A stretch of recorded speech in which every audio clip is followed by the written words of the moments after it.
Chers amis, vous sortez de cette projection.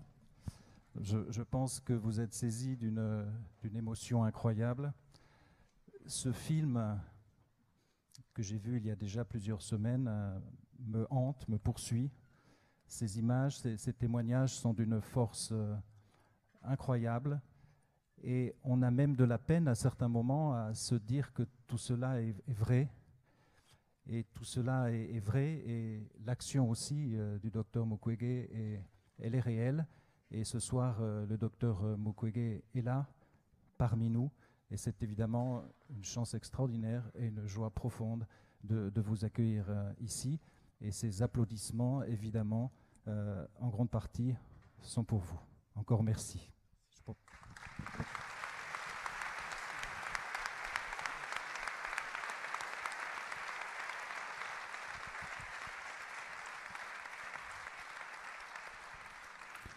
En tout cas, ce film pose tellement de questions. J'imagine que vous voulez tous vous exprimer.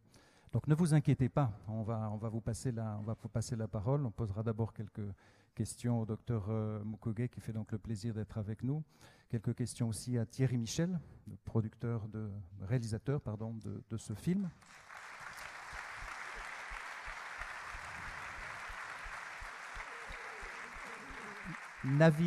Navi Pillay, qui a été haut-commissaire aux droits de l'homme pendant plusieurs années.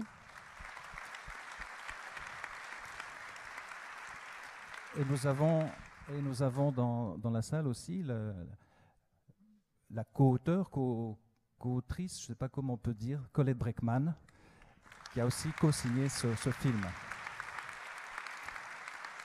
Les producteurs sont là aussi dans la salle, peut-être qu'ils voudront dire un mot tout à l'heure. Et puis on m'a demandé aussi de saluer l'ambassadeur de Belgique auprès des Nations Unies, qui est parmi nous, ainsi que des parlementaires belges, et peut-être qu'à un moment donné, ils voudront aussi prendre la parole. Voilà, je les salue. Docteur, je me disais, après avoir vu ce film, qu'on a besoin de vous. On a besoin de vous pour gérer ce moment d'émotion, ce moment étonnant. La première question, évidemment, elle est sur le sens de votre engagement. Tous les médecins ne prennent pas le chemin que vous avez pris.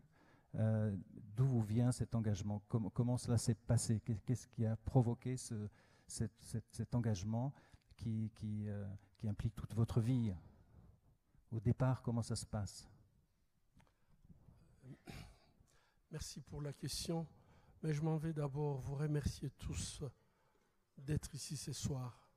C'est un témoignage fort pour moi de votre volonté d'accompagner ces femmes de la République démocratique du Congo, des femmes qui veulent s'en sortir par elles-mêmes. Elles ont seulement besoin de votre voix. Elles ont besoin que vous puissiez vous joindre à elles pour dire non aux atrocités qu'elles subissent. Et je crois que votre présence ce soir, c'est un témoignage fort. Je suis doublement ému d'ailleurs ce soir d'être au même plateau que Madame Navi Pillay. Pour moi, elle est ma héroïne.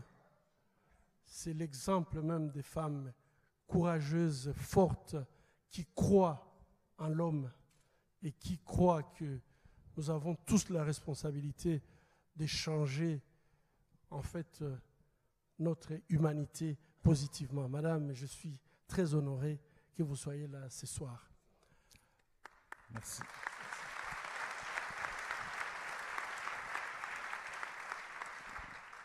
Pour répondre à votre question, ça serait bien. Je crois qu'assez rapidement, je suis fils d'un pasteur protestant et j'avais l'habitude de suivre mon père quand il allait voir ses fidèles. Je pense que tout était parti de là, j'avais 8 ans. Et je crois que c'était la première fois peut-être aussi que j'avais affaire à l'injustice. Parce que je vois mon père qui prie pour un enfant malade et qui ne donne pas à cet enfant le médicament. Et pour moi, enfant, je me dis, mais qu'est-ce que mon père fait là? Quand moi je suis malade, il m'administre toujours des médicaments, il prie pour moi. Mais pour cet enfant qui est en train de mourir, il prie et il ne fait rien. Et je pose la question à mon père me dit, Denis, je ne suis pas médecin. Je dis, bon, donc si vous n'êtes pas médecin, vous ne pouvez pas donner des médicaments. Il m'a dit, non, je ne peux pas donner des médicaments, ça c'est pour les médecins. Alors j'ai dit, papa, je serai médecin, comme ça, toi tu vas prier et moi je vais donner les médicaments. Et je crois que c'était parti tout à fait naïvement, à l'âge de 8 ans.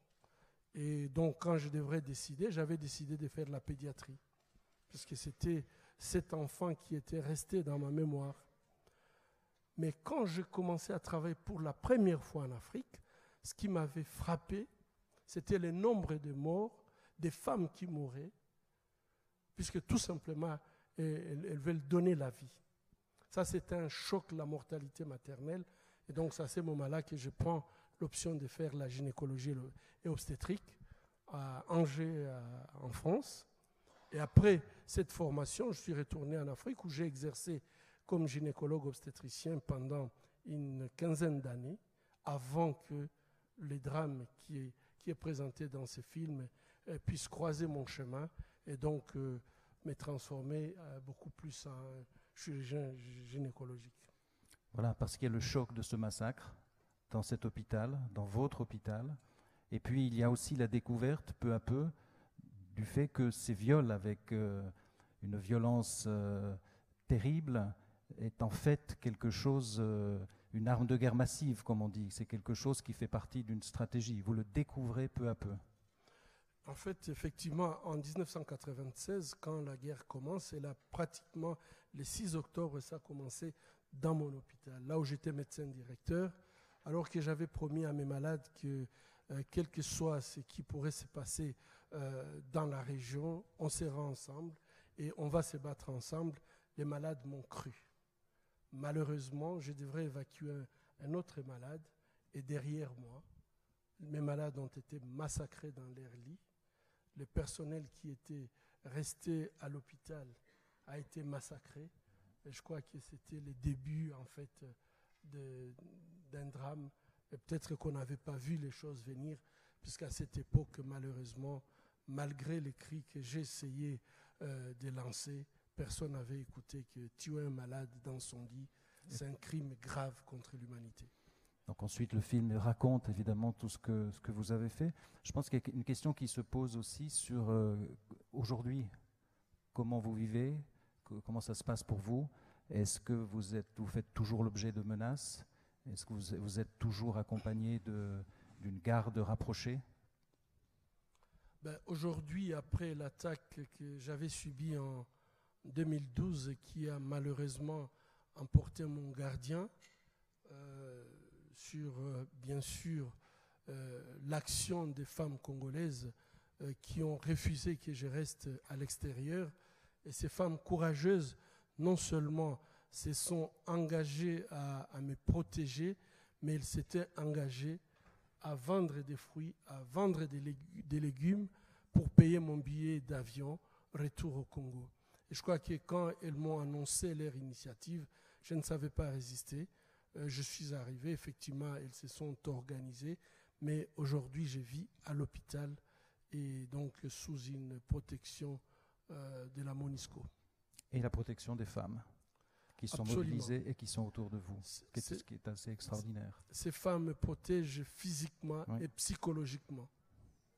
Elles sont fortes et je crois que par leur force, je sens que je ne peux pas être ailleurs que là où je suis.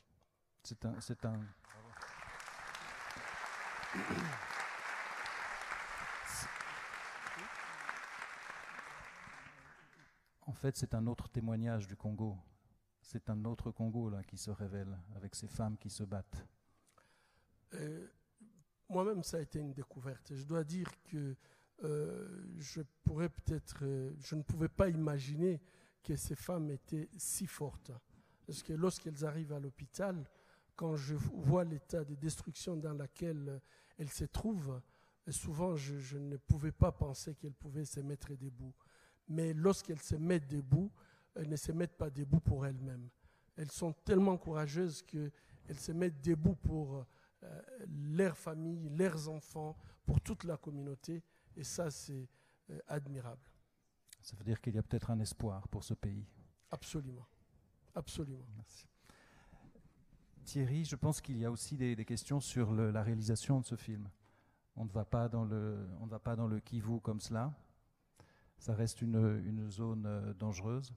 Je ne pense pas qu'on obtient aussi ce type de témoignage. C'est pas simple, il y a toute une approche. Dites-nous un petit peu comment vous avez pu réaliser ce film. Disons qu'avec Colette Brackman, on avait déjà une connaissance ancienne, longue de ce pays. Colette, je pense, c'est 35 ans. Moi, c'est 25 ans. C'est mon 10e film. Dès que j'ai entendu parler du docteur, et encore plus le jour où on a tenté de l'assassiner, je me suis dit qu'on ne pouvait pas échapper à faire un film sur cette guerre de l'Est, une guerre trop peu médiatisée, peu connue, à faire un film sur ces femmes qui avaient été victimes d'une tragédie atroce, et avec ce docteur qui en était devenu le porte-parole, qui était émergé de cette mer de souffrance, et voilà, qui avait eu ce courage d'oser dénoncer le mal absolu, c'est-à-dire les criminels, au risque de sa vie. Voilà. Alors on est parti, le film s'est fait sans trop de difficultés, je dirais, des difficultés logistiques. Les autorisations de tournage? On a eu les autorisations de tournage, oui, malgré que... La première fois qu'on s'est rencontré avec le docteur, on s'est dit, oula, quel mauvais cocktail. Le docteur sortait d'une tentative d'assassinat et je sortais d'une arrestation, expulsion du Congo et d'un procès qui m'avait été intenté en Belgique par le général en chef de la police congolaise. Donc on s'est dit, c'est quand même un cocktail difficile. Puis Colette s'est ajoutée dans l'équipe et on a réussi à passer à travers les mailles du filet pour aller filmer avec une certaine discrétion et assez rapidement. Avec un objectif quand même, ne pas tomber dans le misérabilisme, c'est-à-dire que je pense que l'idée c'était de montrer la beauté du paysage, un véritable paradis sur terre dont on a fait un enfer, la beauté de ces femmes qui, toutes violentées, humiliées qu'elles aient été, avaient cette capacité dont on vient de parler de résilience, de dignité, et la beauté du docteur. Je pense que là on avait une personnalité exceptionnelle. Et je vais reprendre un peu le psaume de David, si je peux me permettre, avec un pasteur, qui dit « De la poussière, ils font lever le misérable, du fumier, ils font surgir le pauvre », mais qui dit aussi que dans la maison, la femme stérile peut retrouver un certain bonheur, et qui se termine en disant que après la nuit vient nécessairement le jour. Voilà, et le docteur représentait cette lumière dont a tant besoin ce pays d'obscurité, même si c'est un pays équatorial, dans cet océan de sang. Il y avait ce cri des femmes, et il y avait surtout ce docteur qui avait compris cela, et qui en était le porte-parole, et que l'Afrique a besoin, je pense, de modèles, a besoin de personnes de référence, a besoin de gens de conviction, d'humanisme, d'empathie, voilà, toutes ces qualités qui me semblent fondamentales pour les communautés humaines. Et voilà, je me disais que c'était absolument incontournable. Et avec Colette, on a fait ce qu'on a pu pour essayer d'aller au cœur de cette province, au cœur des forêts, d'aller retrouver des femmes qui parfois n'avaient jamais donné aucun témoignage à personne, et Dieu sait si elles voulaient parler. La difficulté pour nous, je pense, en tout cas pour moi, la principale difficulté a été émotionnelle. C'est qu'à certains moments, certains témoignages ou certaines images que vous n'avez pas vues et que vous ne verrez pas étaient insupportables et qu'il fallait passer à travers cela. Voilà.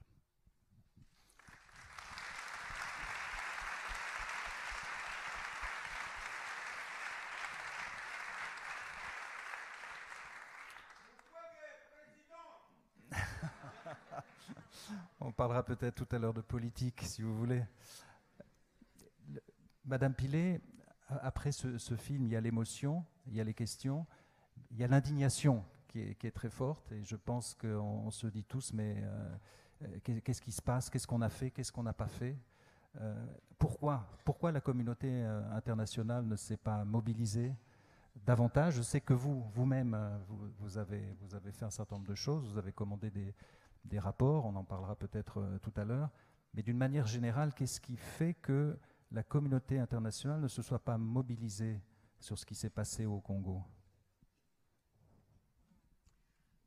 Well, before I address your question, let me say I share with the audience the privilege we have had in watching this movie and seeing Dr. Mukwege in action. And thank you, Colette, Thierry, and the other producers for being really, truly human rights defenders, which is what you've done. And I know Dennis for a very long time, and when I was High Commissioner, I set up a panel with Dr. Mukwege and Elizabeth Rain, the minister from Finland, and the Deputy High Commissioner, because we had access to UN helicopters.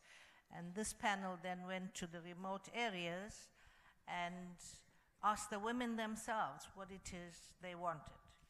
So Dr. Mukwege will know that they want, firstly, peace, and secondly, they don't want to be seen as victims. They want to do something about the situation. They were extremely angry, and my office and I were concerned about reparation for them. But even though we raised funds, it was very, very difficult for us to get this to the women. They told us not to give them money because they will be beaten up, robbed, and attacked. And some of them wanted a boat to take their provisions, their vegetables, to the marketplace. So this is first-hand experience that the Office of the High Commission of Human Rights in the United Nations gained by working closely with Dr. Mukwege. Let me say to you, my surprise when I saw the film is to see this professional surgeon become a human rights defender and really treating the women all around, psychologically and their emotional concerns. So I appreciate that. Now, let me go to your question. But before I do that, as I look at Dennis today, he reminds me of the role played by Archbishop Desmond Tutu, who's now very, very ill. Desmond Tutu was told by the apartheid government, just stick to your church and stop rousing the international community to hold sanctions against South Africa. So I see your role as such, and I know that you're going to win someday. Now, of course, there's been many, many actions.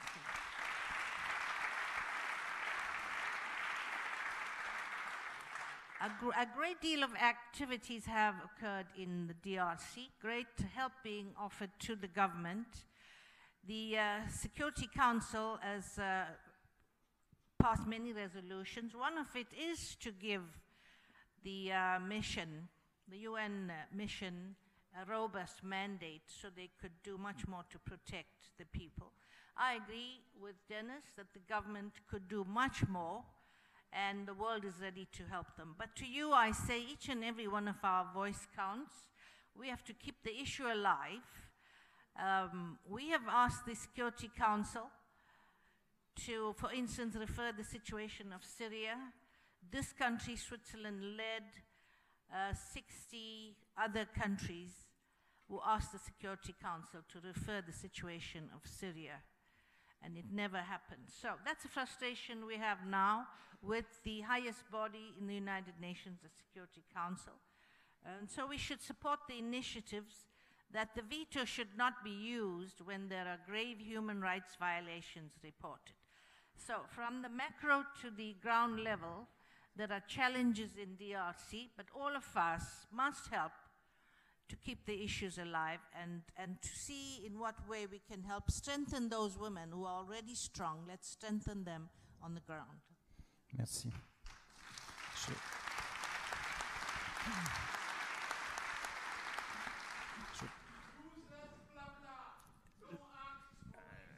Oui, on n'est pas là pour lancer des slogans, là, on est pour discuter, pour échanger. Docteur, je pense que cette mobilisation de la communauté internationale, elle est extraordinairement importante pour vous, pour aller plus loin. Il y a ce qui peut être fait évidemment à RDC, mais il y a aussi cette mobilisation des États. Il y aura d'ailleurs demain une rencontre très importante au Conseil des droits de l'homme. Pour vous, cette étape de Genève, elle est cruciale, elle est très importante.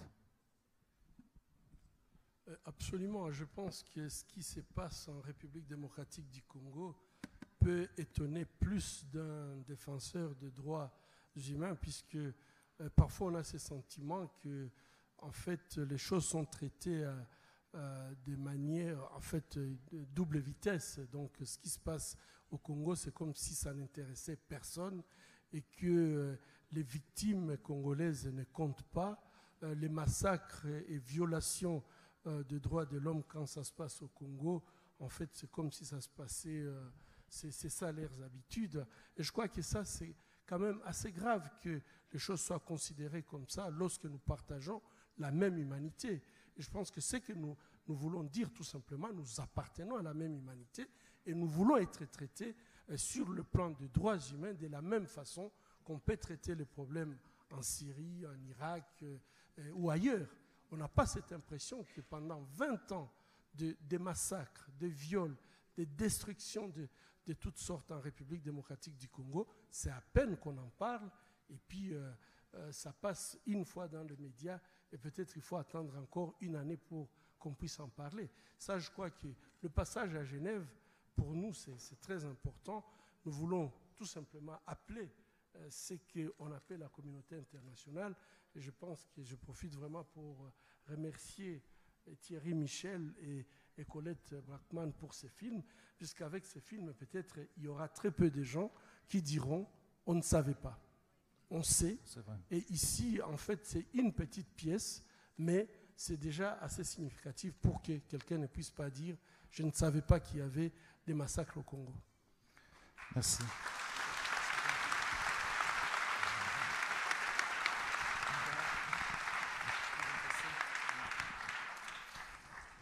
J'aimerais aussi entendre Colette Brackman, qui a co-signé le film, parce qu'elle est sans doute une des personnes qui connaît le mieux ce pays et qui peut peut-être nous dire aussi quelques mots sur ce pays et sur pourquoi il échappe effectivement à l'attention internationale. Colette Brackman. Moi, j'ai l'impression que ce pays est certainement très vaste, très peuplé, et on donne l'impression... 70 millions de personnes. On donne l'impression que le conflit est compliqué. On donne l'impression que c'est trop compliqué pour que l'on comprenne, trop compliqué pour que l'on agisse. Et je pense que ce n'est pas vrai, que c'est au contraire très simple, que c'est un conflit pour les richesses, que ce pays est trop riche, il suscite trop de convoitises et trop de gens qui veulent que leur rapine passe inaperçue et que leur rapine s'accompagne de viols, de violences diverses et qu'on fait semblant de croire que c'est compliqué, mais que ce ne l'est pas. Et que l'action du docteur, et peut-être ce que nous avons essayé de montrer dans ce film, c'est que ce n'est pas si compliqué que ça. C'est un conflit qui peut être réglé. Il suffit d'appliquer, mais on peut appliquer le droit international, la lutte contre l'impunité, on peut appliquer quelques règles simples comme on le fait dans d'autres pays du monde, mais qu'on le rend compliqué à souhait parce que ce pays est trop riche et qu'il y a trop d'intérêt.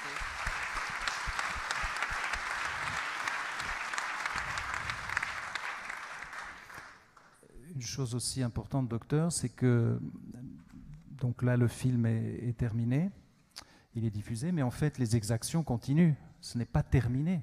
C'est ça qui est fou. Vous recevez encore et toujours des femmes qui sont victimes de ces violences.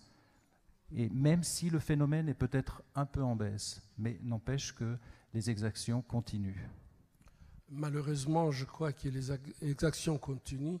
Et non seulement ces exactions continuent, mais nous, quand nous prenons en charge les victimes, nous voyons très bien l'évolution dans le sens d'améliorer la stratégie de terroriser la population, améliorer la stratégie de détruire.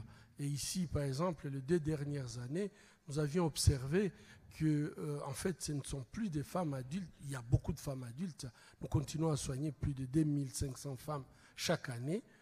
Et ce que nous observons, c'est que même des innocents, des enfants, des bébés sont violés. Et après avoir été violés, on les ramène à leur famille pour montrer la capacité des nuisances, la capacité de destruction.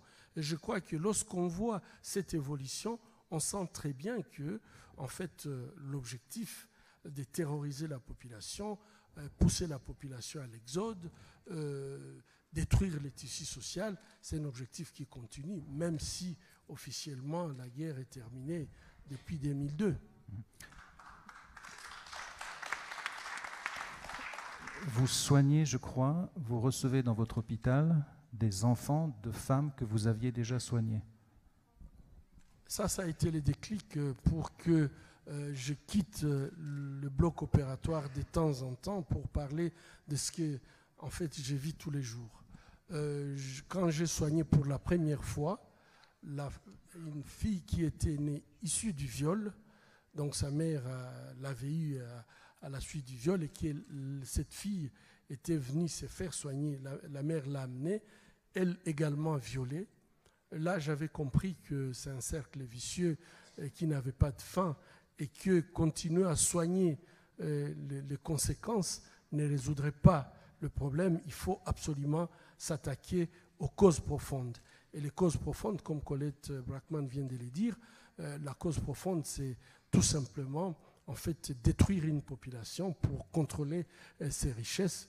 Et je pense que c'est trop bas qu'on puisse mener une guerre sur le corps des femmes pour juste des motifs bassement économiques. Merci. On a parlé de la mobilisation de la société civile en RDC. Je crois qu'il y a quelque chose qui est en train de se passer. Il y a une action des ONG qui va oui, et je pense que et je crois que la nouvelle sera annoncée demain. Absolument. Mais peut-être que vous pouvez nous l'annoncer ce soir. C'est très intéressant d'échanger avec Navi Pillay à ce propos-là, parce que c'est vrai que les Nations Unies sont là depuis 15 ans. Les violences ont commencé il y a 20 ans. Le 4 octobre prochain, on pourra faire ce macabre anniversaire. C'est le massacre de l'Emera. Quand les troupes de Laurent Désiré Kabila entrent au Congo, les gens de l'AFDL vont massacrer dans leur lit les patients et le personnel hospitalier. Depuis 15 ans, les Nations Unies sont en RDC. Le budget est d'1,5 milliard par an. Sur 15 ans, on fait un ratio, c'est bien plus que 20 milliards. 25 milliards, disons. Il y a une moyenne actuelle de 2000 militaires et civils des Nations Unies en RDC. Il y en a eu plus, il y en a eu moins. On va dire que sur 15 ans, il y en a eu 20-25 000, oui, voilà. Soldats venus des 4 coins du monde, des 4 continents. Et pourtant, en 15 ans, la plus grosse opération des Nations Unies du monde, la plus chère, n'a pas résolu la question. Alors je vais quand même souligner, parce que c'est important de faire le bilan, après 15 ans, me semble-t-il, le bilan de l'impuissance. Je veux quand même souligner le travail exceptionnel de Navi Pillay, avec des équipes d'experts des Nations Unies, ont fait un travail formidable. Ils ont listé, dans un rapport qui est un catalogue, dans le détail, 617 actes graves de violation du droit de la guerre, du droit humanitaire, des droits de l'homme. Tout ça est extrêmement bien archivé. Ils ont listé les criminels, les présumés criminels, soyons bien juridiques, les présumés criminels. Le rapport existe, mais expurgé des noms. Donc, ça fait maintenant, le rapport sort, je pense, en 2008, The Mapping, it's 2010, merci. En 2010. Donc maintenant, il y a 6 ans que le rapport existe sans aucun résultat d'investigation judiciaire, sans aucune suite juridique. Et ça fait 6 ans que les victimes n'ont pas le droit de connaître les noms des présumés criminels. Or, ces présumés criminels, sous une loi d'amnistie qui a été un peu imposée par la communauté internationale aux Congolais, sont amnistiés, mais pire que ça, ont été intégrés à l'armée officielle ou à l'appareil politique, avec leur grade, parfois leur grade qu'ils s'étaient auto-attribués. Pour être clair, un général rebelle s'attribue le grade de général alors qu'il n'a jamais été dans aucune académie militaire, il devient donc général de l'armée congolaise. Nous avons donc une armée avec des criminels et des voyous qui continuent à faire ce qu'ils faisaient quand ils n'étaient pas dans l'armée. C'est une situation invraisemblable. Et les victimes sont là, face à l'arrogance de ces criminels qui tiennent aujourd'hui une série de rouages politiques, économiques et militaires, bien sûr, en toute impunité. Et là, je ne comprends pas la logique des Nations Unies. Et donc, ce qui se passe, c'est ce qu'il y aura demain, c'est que 182 ONG congolaises se sont coalisées pour faire une lettre ouverte, sous forme de pétition au Haut-Commissaire aux droits de l'homme, pour lui demander qu'on sorte de cet embargo que quand j'ai demandé moi-même ici à Genève d'avoir accès à cette liste, on m'a répondu « strictly confidential ». Imaginez après la guerre 40 ou après n'importe quel conflit dans le monde que les criminels soient protégés par la loi du silence. C'est une hérésie absolue.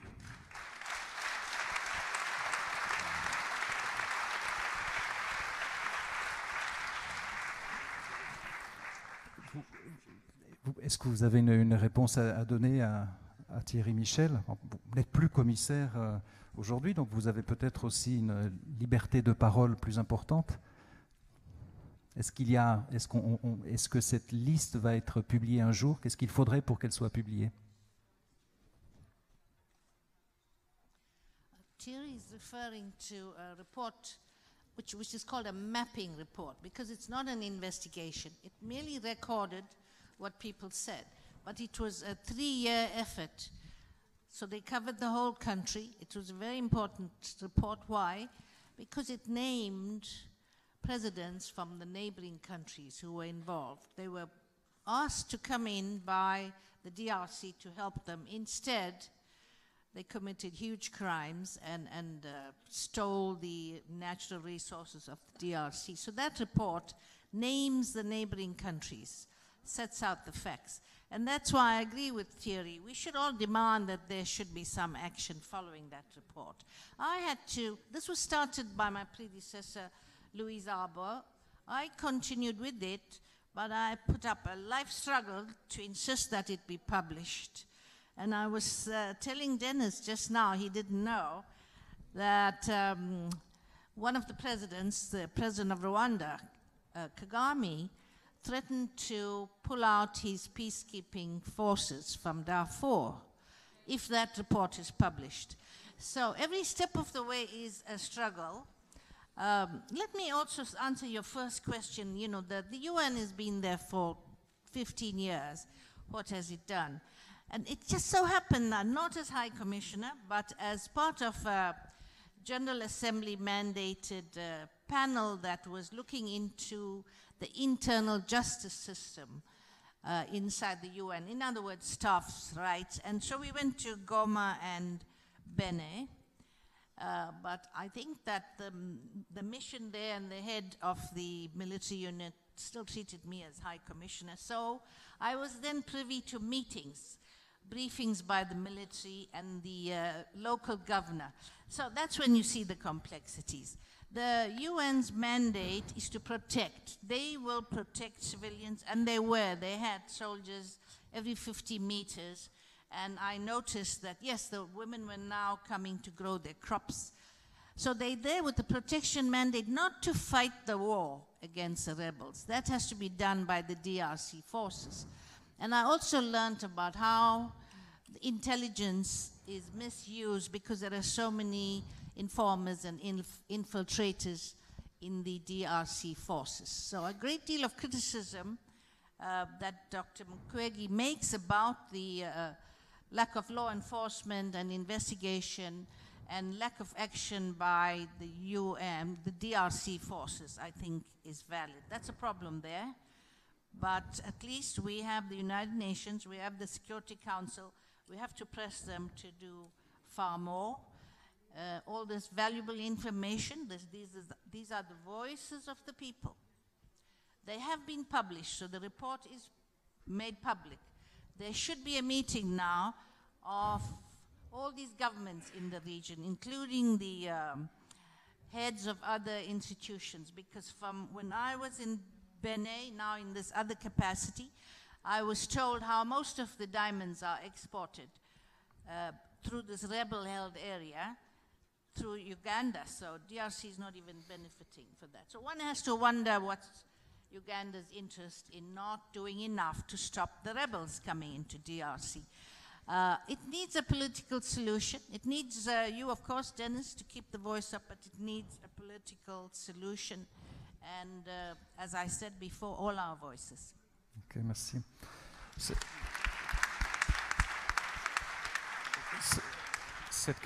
Cette question de la justice, elle est extrêmement importante. Travailler sur le plan médical, sur le plan chirurgical, sur le plan psychologique, hein, comme on l'a vu, et sur le plan juridique.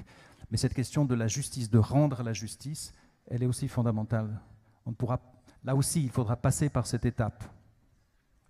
Absolument, je pense qu'on ne peut pas faire la paix sans justice.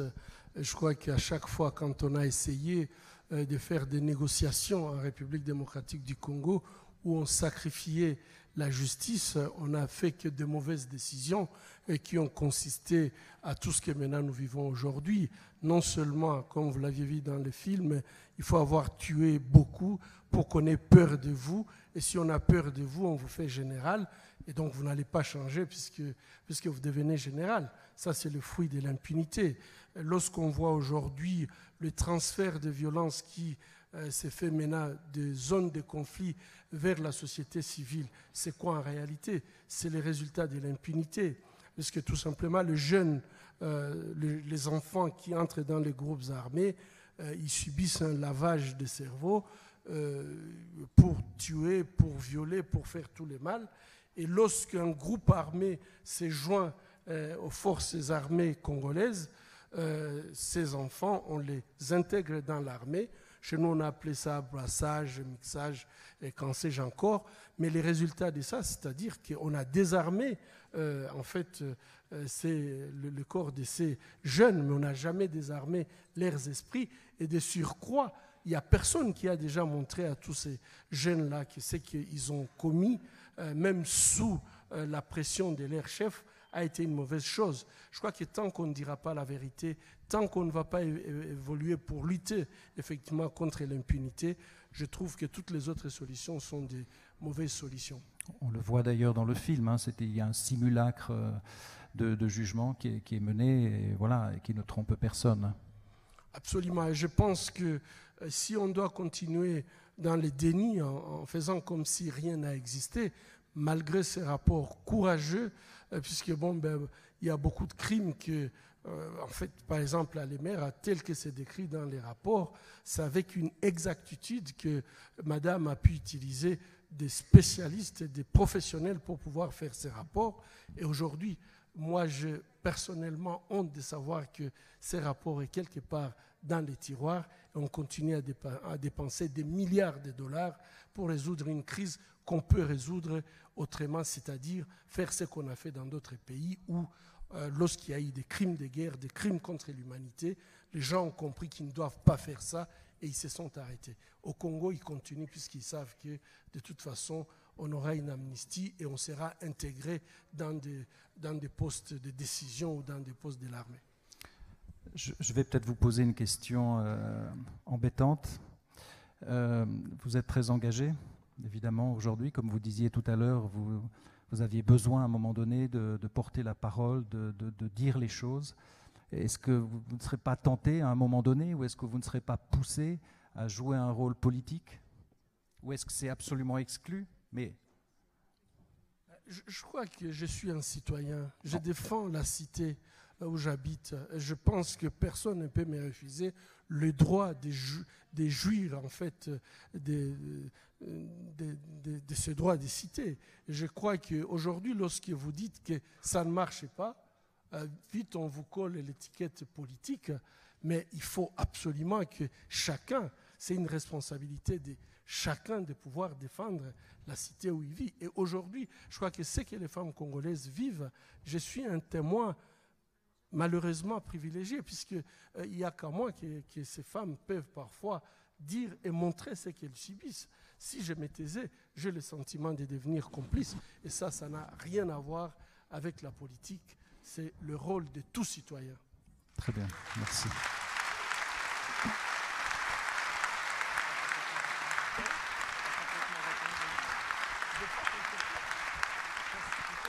Voilà. Bon,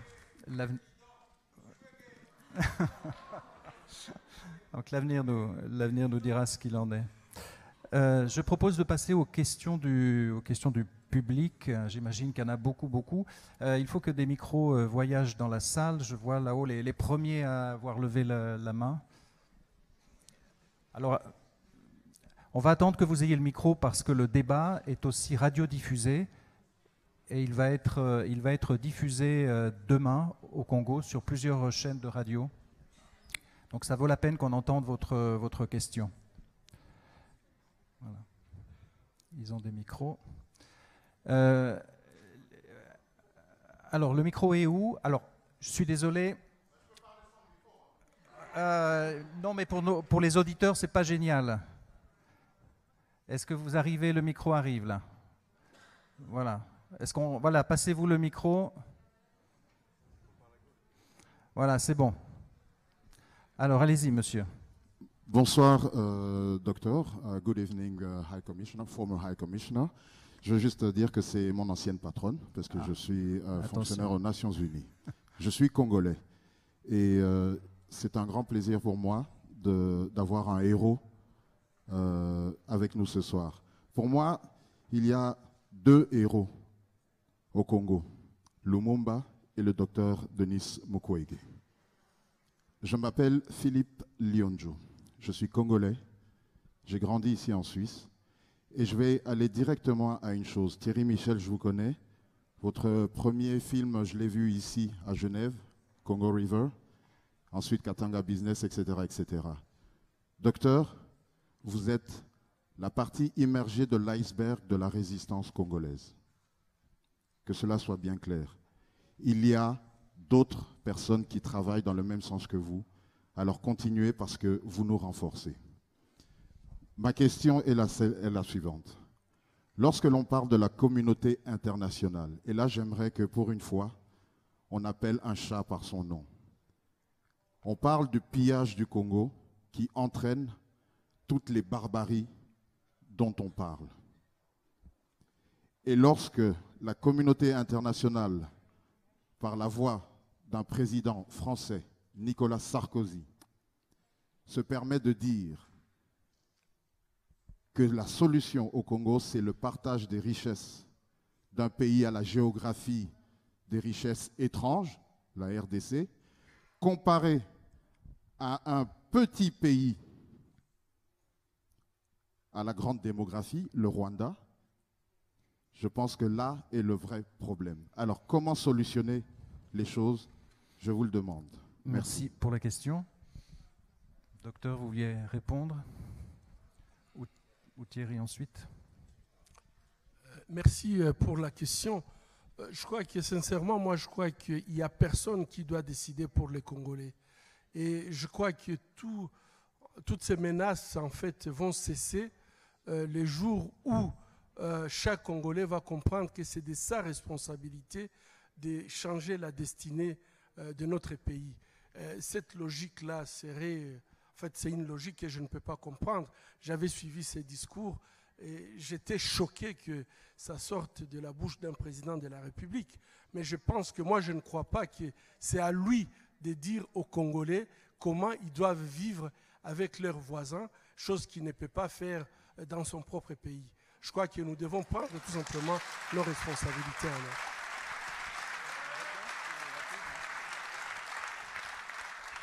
On va prendre une deuxième question sur la galerie avec un micro qui est déjà arrivé. Oui, monsieur. Vous pouvez parler et vous annoncer. Oui, je m'appelle Salomon Baravouga, je suis également congolais, je suis consultant indépendant en droit de l'homme ici à Genève. Moi, je vais aller droit au but. Docteur, je vous remercie beaucoup pour le travail que vous faites, particulièrement dans le secteur de la santé, dans lequel aussi je suis professionnel. Il se fait que j'ai appris aujourd'hui qu'il y a effectivement des personnes qui vous mettent des bâtons dans les roues, notamment sur l'île Idjouy, où vous auriez souhaité installer une clinique, un peu une émanation de la Fondation Panzi. Je ne sais pas si c'est vrai. Si tel serait le cas, est-ce qu'il y a moyen que nous puissions nous mobiliser comme nous le sommes ici et partout ailleurs? En tout cas, je suis originaire de l'île Idjouy. Ce serait une question tout à fait précise à laquelle je souhaiterais avoir une réponse. Par ailleurs, je voudrais aussi dire, pour ceux qui iront aux Nations Unies demain, certainement ça va se vérifier, que apparemment la représentante spéciale du président congolais pour la lutte contre les violences sexuelles, elle aurait préparé un dossier assez chaud où il y a une sorte de négationnisme des crimes qui sont commis au Congo. Donc là, je ne sais pas, c'est une alerte que je lance. Si tel est le cas, je pense que ça vaut la peine que nous essayions de nous dire que ce n'est pas en ignorant la maladie qu'on la soigne. Une fois que la maladie est connue, on peut chercher le médicament, on peut la soigner. Mais si on commence à occulter la maladie, naturellement, la société, le pays devient malade et il devient difficile, comme le dit le docteur, de trouver des solutions. Merci. Très bien, merci. Juste la question précise sur la clinique, sur ce projet qui peut-être serait en danger. Je crois qu'aujourd'hui, ce que nous essayons de faire, c'est de pouvoir partager l'expérience de l'hôpital de Panzi qui travaille avec 4 piliers, le pilier médical, psychologique, la prise en charge socio-économique et en fait nous avons une assistance légale. Et nous avons pensé que toutes les victimes ne doivent pas venir à Panzi et il faudrait absolument pouvoir décentrer nos activités et pouvoir les mettre au niveau des zones de santé. Nous y travaillons et je pense que si vous avez la possibilité d'aider la population d'Idjwi, peut-être on n'en discute pas ici, on pourrait avoir d'autres opportunités pour pouvoir les faire, mais c'est dans notre plan d'action de pouvoir étendre nos activités aux hôpitaux généraux de référence dans le pays. Ok, merci. Bon. Oui, non. Demain, on verra sur l'enjeu, on verra que dira la représentante du gouvernement, mais il me semble que le film, de ce point de vue-là, est assez parlant, assez révélateur. Je ne vois pas très bien ce qu'on pourrait nier. Alors, il y a une question là, oui. Allez-y, madame. Oui, bonjour, Bénédicte Djoko.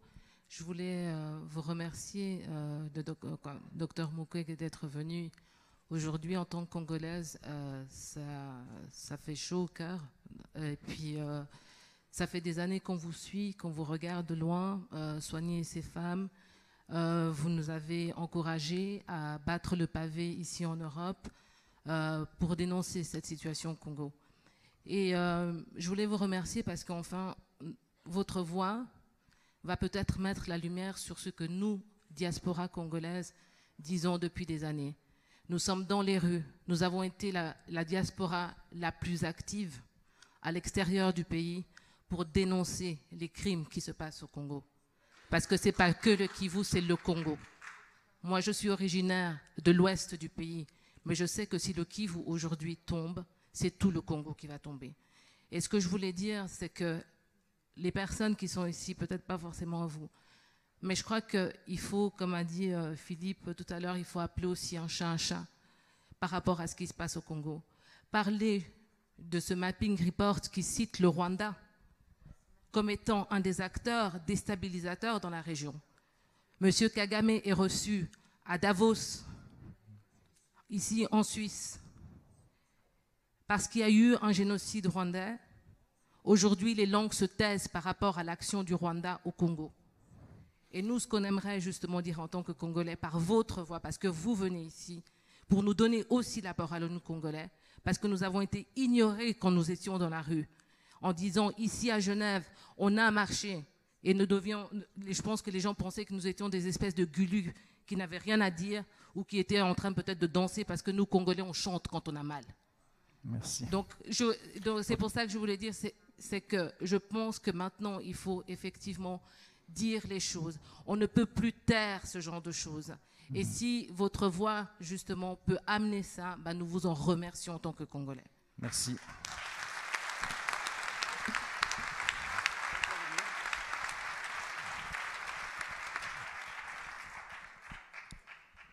Alors, vous posez une question importante parce que il y a aujourd'hui dans la lutte pour la justice 2 options possibles.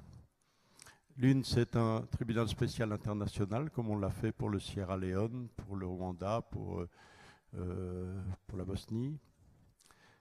L'autre, ce sont les tribunaux mixtes. Alors, c'est vrai qu'aujourd'hui, je vois que il y a un peu une lassitude de la communauté internationale qui dit un tribunal international, ça coûte cher, ça prend du temps, c'est très bureaucratique et ça ne sert à rien parce que finalement, très peu de personnes seront condamnées. Et donc ce scénario a l'air, je pense, aujourd'hui est un peu abandonné, même si nous partons avec le docteur à une grande manifestation à Paris, organisée par les 500, je crois que c'est 500 ou 345 ou 542, je ne sais plus, marraines qui souhaitent et qui sont mobilisées en France pour un tribunal pénal international. On aura ce débat ce mercredi à Paris. L'autre option, c'est de dire des tribunaux mixtes. C'est un peu la solution qu'il y a eu au Cambodge, où il y aura donc des tribunaux congolais assistés par des procureurs, des juges de la communauté internationale qui seraient majoritaires et qui rendraient la justice au Congo et non pas à l'extérieur. Alors les tribunaux mixtes me semblent une bonne opportunité, c'est la solution proposée par les Américains, parce que la justice se fait au Congo et pas à l'extérieur, parce que la justice congolaise est impliquée, parce qu'il y a un effet pédagogique dans le pays même, mais le revers de la médaille, c'est que des tribunaux mixtes ne touchent que les criminels congolais et exonèrent les criminels rwandais, ougandais ou autres qui sont venus opérer au Congo. Et ce que vous dites est très juste. La période la plus cruelle, c'est la guerre de 1998. Et je dirais que c'est les 3-4 premiers mois où les forces rwandaises sont entrées au Congo et ont opéré avec l'aide de tous les Congolais qui s'étaient ralliés qui étaient les collaborateurs, qu'on appelle ça dans certains pays, à ces forces rwandaises, qui ont opéré des massacres invraisemblables, qui ont été l'exemple, parce que jusque-là, c'était encore relativement sporadique. Donc la question que vous posez est très juste, d'autant plus qu'aujourd'hui, le Rwanda est quand même considéré comme la place forte de l'industrie du coltan. Colette Brackman a parlé tout à l'heure du minerai. Étrangement, la grande place mondiale d'exportation du coltan, ce n'est pas le Congo, c'est le Rwanda qui pourtant n'exploite pas le coltan. Comme le disait si bien le gouverneur lors d'une réunion qu'on a eue il y a un mois maintenant, à Bukavu, en rigolant, vous savez, nous, le coltan, on le blanchit dans le lac. Exactement, le coltan est blanchi par le Rwanda avant d'aller vers d'autres pays d'où il est racheté par les multinationales. Donc c'est un vrai problème qui, lui, dépasse le cadre spécifiquement congolais, mais est vraiment du ressort d'une responsabilité internationale. Oui. Au premier balcon, oui, il y a une question. Monsieur. Ah, excusez-moi. I really wanted to comment that if I am inside the DRC now, a Congolese, and this is going to be aired to them, we've just heard that. Although there were very important questions that were raised here, they came from the Congolese diaspora. So if I'm inside the Congo, I'll really wonder whether the people of Switzerland support their struggle and whether they care. So it'll be very important if we can have those voices. So now that I have the mic, let me say it's important that people speak in terms of rights. The people of the DRC want the same rights that you take for granted here. For instance, but more importantly, Ban Ki-moon, the Secretary General, has said categorically that the natural resources of a country belong to the people, not to the authorities or the kings or the sheikhs.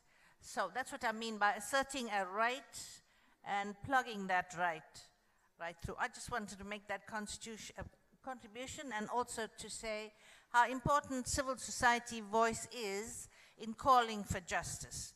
So we would never have had the world's first decision that rape is a war crime.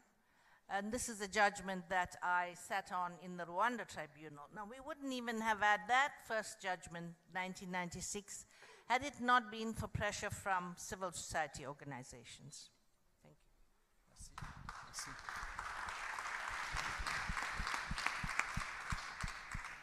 Alors oui, allez-y, monsieur. Alors, bonsoir tout le monde. C'est monsieur Zeno Mukongo. Je suis le représentant permanent de la République démocratique du Congo auprès des Nations Unies, ici à Genève. J'ai suivi avec intérêt le film et le débat.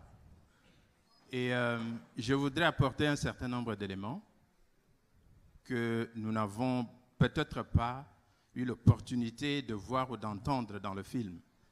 Pour commencer, je voudrais remercier M. Thierry Michel, Mme Colette Brackman, l'Organisation internationale de la francophonie, la Fédération Wallonie-Bruxelles, le Service international pour les droits de l'homme, la ville de Genève et TV5 Monde. TV5 Monde, n'oubliez pas. Mais est-ce que vous avez une question, monsieur?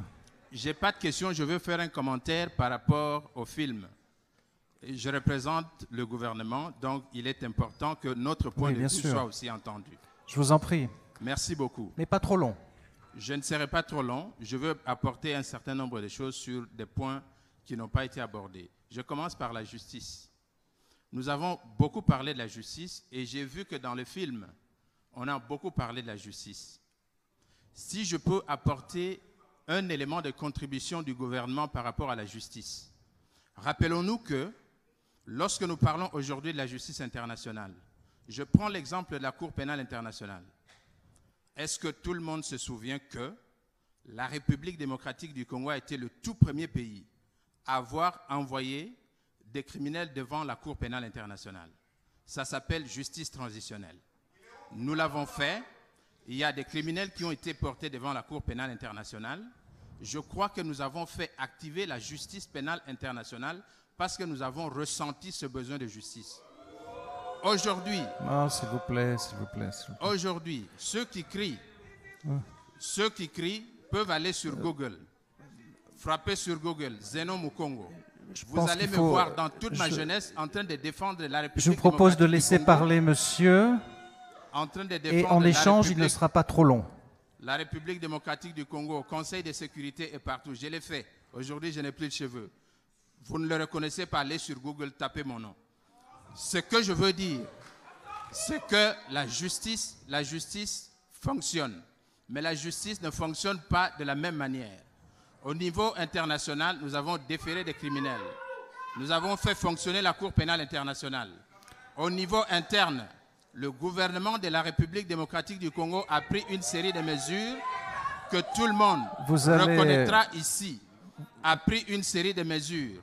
La toute première, le chef de l'État, son Excellence Joseph Kabila, a nommé, vous savez, le président de la République a nommé sa représentante qui aujourd'hui est en train de faire un travail très appréciable. Monsieur, on vous a entendu parce que... Non, Pardon? mais je crois qu'il faut laisser parler monsieur, mais encore une fois... Encore une fois, vous savez, vous allez énerver tout le monde. Hein? Pardon, moi? Vous allez énerver tout le monde, donc alors, soyez bref. Que je me taise, non, laissez-le parler, s'il vous plaît, laissez-le parler. Mais alors, soyez bref, monsieur. Docteur Mukwege qui est là, il est venu à New York, vous avez vu dans le film. Oui. Il s'est plaint du fait que la représentation de la République démocratique du Congo était vide. J'étais à New York à l'époque. Je l'ai suivi, j'étais dans la salle, mais je n'étais pas là. Dans tous les cas, ce n'est pas ça le problème. Oui. Ce que nous voulons dire ici, c'est qu'il y a des efforts qui sont en train d'être entrepris par le gouvernement de la République démocratique du Congo. Nous avons aujourd'hui des généraux qui sont condamnés, qui sont en prison.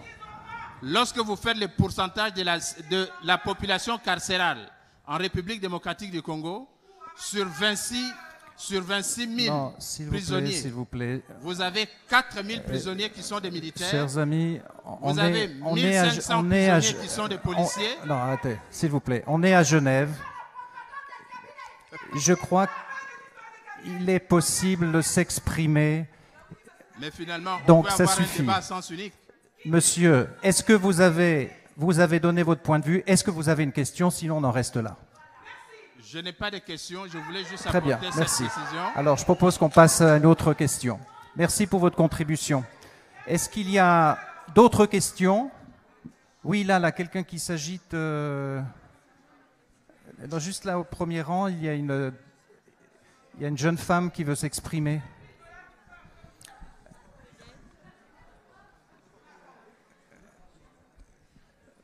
Essayons de rester sur des arguments. S'il vous plaît. pour pouvoir avoir un débat serein. Alors vas-y, non, je ne voulais rien ajouter. Je dis, essayons de rester sur des arguments. Là, il y a quelqu'un qui a une Sinon, question là-bas. On va faire capoter un débat qui peut être très fructueux. On cherche des solutions. C'est bon. Alors, oui, allez-y, oui. Bonjour. Alors, bonjour, d'abord. Attendez, d'abord cette jeune femme. Allez-y. Merci. Bonsoir à tous. Je m'appelle Joya Bulundwe et j'ai une question pour le docteur Mukwege. Donc, moi, par exemple, qui suis binationale, je suis burundaise et suisse. Et j'ai épousé un homme qui est aussi binational, il est congolais et suisse. Et j'ai beaucoup d'amis qui sont de la région des Grands Lacs, qui sont rwandais, tanzaniens. Et j'ai une question pour nous qui sommes de la jeune génération, j'ai un peu plus de 20 ans, qui avons grandi ici en Europe. Quel serait votre message à nous qui sommes de la diaspora, qui avons grandi ici et qui, par exemple, moi, j'ai dû attendre 17 ans avant de pouvoir aller pour la première fois en Afrique parce que nos parents ont souvent, par exemple, coupé les liens. Qu'est-ce que vous avez comme message pour nous aujourd'hui? Merci pour votre question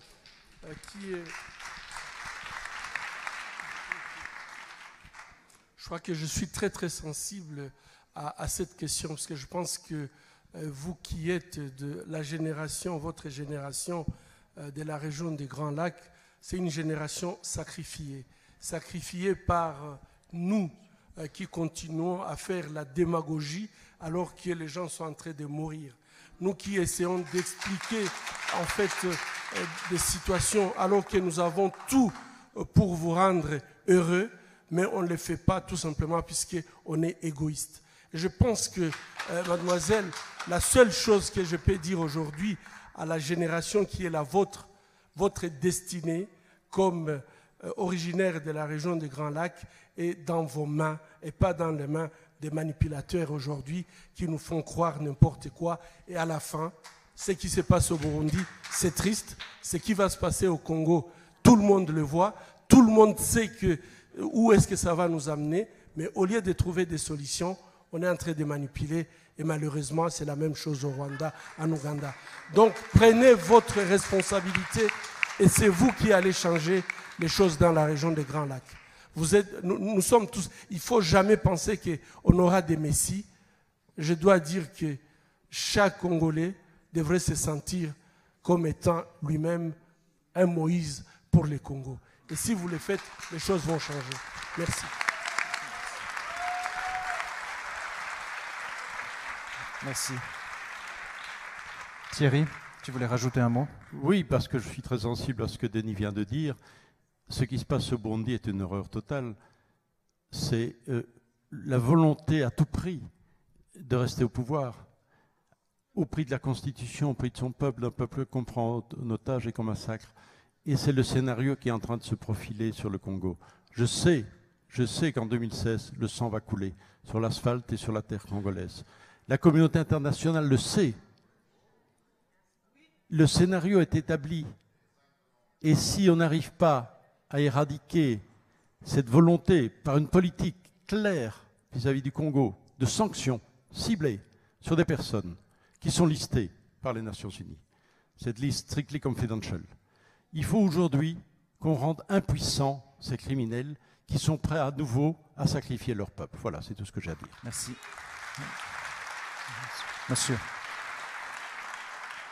Monsieur, allez-y. Merci de m'avoir accordé la parole. Moi, je ne serai pas long. Bien évidemment, tout a été dit au courant de cette soirée, de ce débat. Je me présente Joe Moubiala, j'habite en Neuchâtel, ancien conseiller général dans la commune de Peseux. Si je suis là ce soir, je tiens d'abord à remercier personnellement, je pense que tous les Congolais l'ont fait, M. Denis Mukwege, qui a fait un travail formidable. Mais j'allais dire ceci. Nous sommes là pour juste chercher des solutions. On a dit on a besoin de solutions. Madame Colette Brackman l'a dit, et malgré que tous ont fait faux au départ, ils se sont rendus compte, il y a quelques imbéciles qui ne changent pas d'avis. Et moi, j'allais dans le même sens pour dire tout est simple. On cherche à compliquer, à rendre très compliquée la situation au Congo. Or, on le sait très bien, en regardant les films, on le dit très bien, il n'y a pas d'état de droit. Parce que si il n'y a pas d'état pas d'état des droits, mais il n'y a pas d'état au Congo. Et tout le monde le sent. Quand on voit les criminels qui commettent des actions, des viols, on ne voit aucun Rwandais, mais on parle de Rwanda. Et puis moi, je me pose la question à la communauté internationale, peut-être pas pour encore déranger M. Mukwege, où tout le monde a entendu ce qu'il avait à dire, je ne dirai pas plus, mais on connaît déjà les fonds de ce qu'il pense. Est-ce que la communauté internationale ne pouvait pas suivre 2-3 petites phrases qui sont sorties ici? Il y a des solutions, M. Thierry l'a dit, Mme Brackman l'a dit. On rend la chose compliquée du moment où il n'y en a pas. Est-ce qu'on ne peut pas trouver cette solution-là, cette voie-là, pour pouvoir un peu résoudre les problèmes du Congo? On en a marre et on aimerait bien que les choses changent et qu'on dit tous clairement que Kabila doit partir, et c'est clair. Merci beaucoup. Donc il n'y a pas de... Donc, merci pour votre contribution. Il n'y avait pas de questions à proprement parler. Oui, tout au fond de la salle, il y a une question. Alors j'ai d'abord désigné quelqu'un, là, une jeune femme au fond, et ensuite ça sera à vous là-haut. Voilà, allez-y. Une question. Bonsoir, Laurie Bruma, OMCT.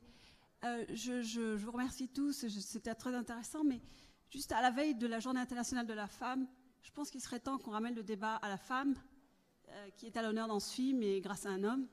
Je voudrais qu'on célèbre à nouveau ce que fait le docteur et surtout le réalisateur, qui montre le courage et la force de ces femmes qui sont les seules à être constructives et positives malgré tout ce qu'elles ont subi.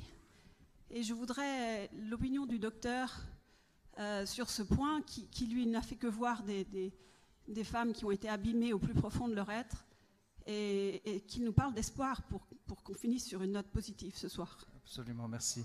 Je vais donner la parole au docteur sur cette question des femmes. Je vous avais déjà posé la question sur le rôle des femmes, mais je crois que vous avez une nouvelle opportunité là pour en parler. Le rôle des femmes, et effectivement, pour avoir une note un peu plus positive. Je crois que je l'avais déjà dit, je suis très admirateur de ces femmes, puisque je crois que leur courage est exceptionnel et vous faites bien de pouvoir le souligner. Ces femmes travaillent très très dur pour finalement permettre à leurs enfants de faire une scolarité plus ou moins normale. Et quand vous voyez dans le film ce qu'elles doivent transporter des pierres, du sable qui pèsent plus lourd que leur poids, je crois que tout ce qu'on peut dire, c'est que bravo mesdames, mais je ne pense pas que ça soit quelque chose qu'il faut encourager, puisque on sait très bien que sur le plan de la santé, le travail qu'elles font, le poids très lourd qu'elles portent, ont des conséquences sur leur santé. Et donc moi je pense que ces femmes non seulement tiennent aujourd'hui le Congo, c'est elles qui portent. Vous allez partout, que ce soit à Kinshasa comme à l'intérieur du pays, vous allez vous rendre que ce sont les femmes congolaises qui possèdent. J'ai fait cette expérience. Vous prenez un avion qui part vers Dubaï, Hong Kong, en République démocratique du Congo. Si vous avez 10 Congolais dans l'avion, il y a 8 femmes congolaises qui voyagent pour aller faire leurs petites affaires. Et je pense que lorsqu'on essaie de détruire ces femmes, c'est finalement toute une nation qu'on essaie de mettre à genoux, puisqu'on sait qu'aujourd'hui, tout fonctionne par ces femmes. Ce sont ces femmes qui portent le Congo sur leurs épaules. Et je crois que, comme vous le dites, le 8 mars, c'est demain, c'est vraiment un grand hommage que je les rends pour tout ce qu'elles ont fait pour nous, pour tout ce qu'elles font pour ces pays, et que tout simplement, il faut les applaudir puisqu'elles sont formidables. Merci. Merci.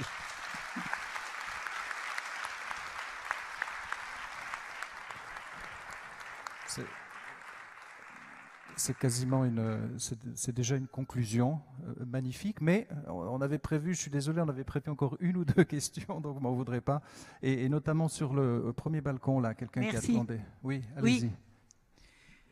Oui, je voudrais moi non pas terminer sur les femmes, mais terminer sur les enfants. Et j'ai bien écouté le discours du représentant de la RDC, et je le prends tout à fait au sérieux. Et je me réjouis de ce discours s'il se concrétise dans les actes.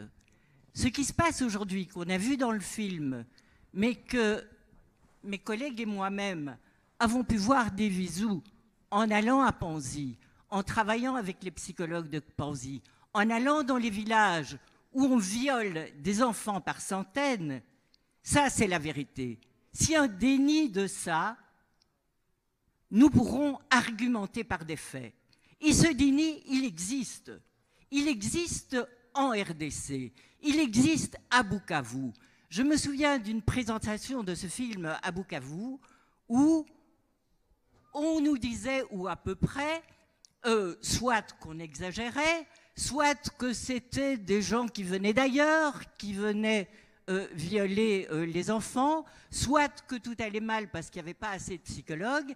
Et en réalité, c'est le viol des enfants qui augmente. Quand la représentante du président Kabila est allée à Bukavu, est-ce qu'elle s'est rendue dans le village de Kavumo? Non. On lui a dit que, bon, il y avait des questions de sécurité, qu'il valait mieux qu'elle ne s'y rende pas. Donc elle n'a pas vu les faits.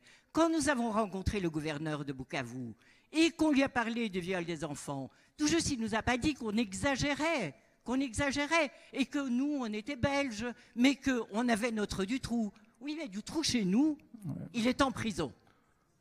Et les violeurs, ils courent toujours. Et donc, il y a un déni, monsieur. Il y a un déni. Et je voudrais vous croire, et je suis prête à vous croire, si demain, au lieu simplement de condamner des soldats qui vont sortir bientôt, il y avait réellement réparation. Il n'y a jamais eu la moindre réparation par rapport aux victimes. Merci. Il n'y a pas un seul jugement qui ait donné lieu à des réparations. Et avec ça, comment voulez-vous construire la paix? Merci bien, merci. Alors, on arrive... C'est la dernière question. Je vois qu'il y a beaucoup encore de mains qui se lèvent, mais là, on arrive au bout de la soirée. Donc, vraiment la dernière question à cette jeune femme-là à ma droite. Shushuna Joko, juriste. Il y a quelque chose qui m'a interpellée concernant donc, le rôle des femmes dans le Kivu qui se remettent de ces situations très traumatiques. Je suis extrêmement touchée, le film m'a fait pleurer. Je remercie fortement, vraiment de tout mon cœur, le docteur Mukwege pour sa participation à la réparation de ces femmes. Je remercie également l'ancienne haut-commissaire aux réfugiés, Madame Pillet, qui nous avait reçus en délégation congolaise pour l'établissement d'un tribunal pénal international. Ces deux personnes sont très importantes, à mon avis, parce que bon, l'ancienne haut-commissaire a sorti ce rapport mapping très important. Le docteur Mukwege, on n'a pas besoin de le dire. Son action est innommable et vraiment, il a une force inespérée. Mais ce que je voudrais aujourd'hui aussi dire, c'est que je n'aimerais pas qu'on reste sur l'impression que les femmes africaines ou les femmes congolaises puissent continuer à subir, parce qu'elles sont capables de résilience, ces atrocités. On a voulu finir sur note positive, mais moi, ça m'a un petit peu choquée, si je peux dire, parce que je ne veux pas finir sur cette note positive. Dire non à tout ce qui se passe au Congo ne veut pas forcément dire qu'on est négatif. Voilà ce que je voulais dire aujourd'hui, et c'est-à-dire il ne faut pas que ces femmes simplement continuent à endurer ces douleurs, ces atrocités. Ça, c'est pour moi une chose déjà importante. L'autre question, enfin une question que j'avais pour peut-être Madame Pillet, c'était à savoir comment procède-t-on avec les réfugiés des pays limitrophes, Rwanda, Ouganda, Burundi, qui ont commis des exactions au Congo et qui peuvent privilégier aujourd'hui du statut de réfugiés. Que se passe-t-il avec eux? Merci. You can answer, yes. Well, that's why there has to be political will and collective action, firstly for prevention. So you're quite right. We want this to stop. But since it has happened, the rape, there has to be investigation, prosecution, and punishment. And before I'd left, we were busy working with the government of DRC to establish a hybrid tribunal there. And that tribunal would have had the power to even put on trial people from surrounding countries who are suspects. But the parliament didn't pass that law. So that was the UN helping to draft a law, and the US ambassador for War Crimes Tribunal had found the funding for it. It never got off the ground. We've got to press for what's happening about the court so that they could prosecute people, and that would be an act of prevention. Thank you very much. Ok, on arrive au terme de cet échange. Je voudrais passer la parole au docteur, parce qu'on a parlé tout à l'heure de notes positives, optimistes. Non, c'est peut-être pas ça la fin, c'est plutôt une note d'espoir, hein, dont on a besoin, docteur, n'est-ce pas? Absolument, je pense que c'est une note plutôt d'espoir. Je crois que pour moi, je continuerai toujours à dire haut et fort que l'avenir de la République démocratique du Congo, la destinée de la République démocratique du Congo est dans les mains des femmes congolaises. Ce n'est pas puisque leur capacité de se mettre debout, je trouve que c'est une qualité, et cette qualité, c'est sur cette qualité que nous pouvons demain construire le Congo. Je vais dire que lorsque je vois une femme qu'on essaye d'abattre, une femme qu'on humilie, une femme qu'on essaye en fait de détruire, mais qui continue à dire « j'existe et je n'existe pas pour moi-même, mais j'existe pour ma famille, j'existe pour ma communauté, j'existe pour mon pays ». Pour moi, c'est l'avenir du Congo, et je suis fier de ces femmes, pas puisqu'elles sont martyrs, puisqu'elles sont martyrisées, mais puisqu'elles sont fortes et courageuses de pouvoir défier leurs bourreaux. Merci beaucoup. Bravo. Bravo.